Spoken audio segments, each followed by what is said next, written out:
আর 17 বছর ধরে ফরিদপুরে এক আসন বিএনপিকে সাধারণ মানুষের দোরগোড়ায় নিয়ে গেছেন একমাত্র নেতা আলহাজ খন্দকার নাসির। তার প্রয়োজনে, শুধু তার প্রয়োজন না, আমাদেরও প্রয়োজন। আগামী 26শে নভেম্বর যে জনসমাবেশের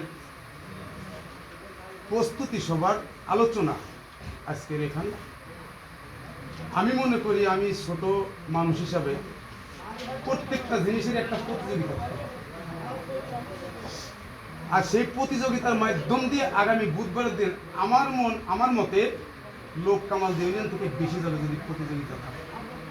যেভাবে আমরা আসি সেইভাবে লোক বেশি হবে, চেষ্টা করবে। আমরা ক্ষুদ্র যে কয়জন আছে আমরাও চেষ্টা করবো বৃহত্তমভাবে লোক নিয়ে যাওয়ার জন্য। এবং আরেকটা যার কথা বললো কামাল ভাই, নওশের ভাই, এরাও চেষ্টা করবে লোক বেশি নিয়ে যাওয়ার, কারণ দেখাইতে তো।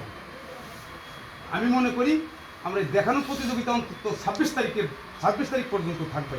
সবই অনুরোধ করি আমি উপজেলা নেতৃত্ব এই আশা ব্যক্ত করে আমার সংক্ষিপ্ত কথা শেষ করছি। সবাইকে ধন্যবাদ।